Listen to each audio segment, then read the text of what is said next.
Hello बच्चों, चलिए प्रश्न को देखते हैं। प्रश्न है, सूर्य के चारों ओर दीर्घवर्तीय कक्षा में गतिमान ग्रह की स्थितियों ए, बी और सी पर गतिज ऊर्जाएं क्रमशः के बी और के सी है। ए सी दीर्घ अक्ष तथा सूर्य को स्थिति एस पर एस बी चित्रानुसार दीर्घ अक्ष ए सी पर लंब है। तब हमें यहाँ पर बताना है कि यहाँ पर किसकी गतिज ऊर्जा अधिक है। हमारे पास यहाँ पर तीन ग्रह हैं। पहला ग्रह ए है, दूसरा ग्रह बी और तीसरा ग्रह सी है। हमें यहाँ पर मध्य में अस सूर्य दिया गया है। अब प्रश्न को आगे हल करें उससे पहले जो प्रश्न की मुख्य अवधारणा है उस पर विचार कर लेते हैं।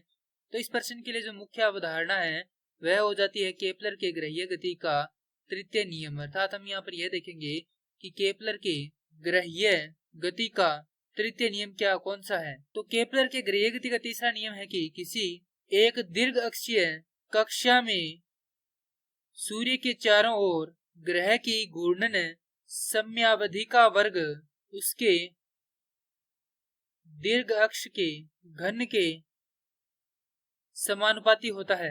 अर्थात यहाँ से t, जिसे हम आवर्तकाल भी कह सकते हैं, का वर्ग समानुपाती होगा a के घन के। ये क्या है, हमारे पास केपलर के ग्रहीय गति का तृतीय नियम है।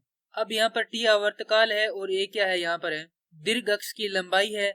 अब जैसा कि हम जानते हैं कि किसी ग्रह की कक्षा जितनी छोटी होती है उतना ही परिक्रमण काल कम होता है। और चूंकि हम जानते हैं कि जो वेग है वह क्या होता है, व्युत्क्रमानुपाती होता है समय t के। अब जैसा कि हम जानते हैं कि t जितना ज्यादा होगा वेग क्या होगा उतना ही कम होगा। और जो गतिज ऊर्जा k है वह बराबर होती है 1/2 mv के वर्ग के। अर्थात जितना वेग कम होगा उतनी गतिज ऊर्जा क्या होगी, कम होगी। जितना वेग ज्यादा होगा उतनी गतिज ऊर्जा क्या होगी, ज्यादा होगी। तो अब यहाँ से यदि हम देखें तो हमारे पास जो सबसे छोटा अक्ष है यानी जिसकी सबसे छोटी कक्षा है वह कौन सा ग्रह है, एक ग्रह है। तो यहाँ से इसका परिक्रमण काल भी क्या होगा, सबसे कम होगा। तो जितना परिक्रमण काल कम होगा उतना ही वेग क्या होगा, ज्यादा होगा। और उसकी गतिज ऊर्जा क्या होगी, सबसे ज्यादा होगी। तो हमारे पास va क्या है, सबसे ज्यादा है। उसके बाद vb का मान है, उसके बाद vc का मान है।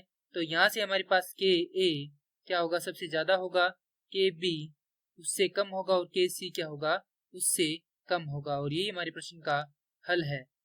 और यह उत्तर दिए गए विकल्पों में हम देखें तो विकल्प बी से मिलान करता है। तो प्रश्न के लिए सही उत्तर होगा विकल्प बी। मैं आशा करता हूं कि यह प्रश्न आपको समझ में आया होगा। धन्यवाद।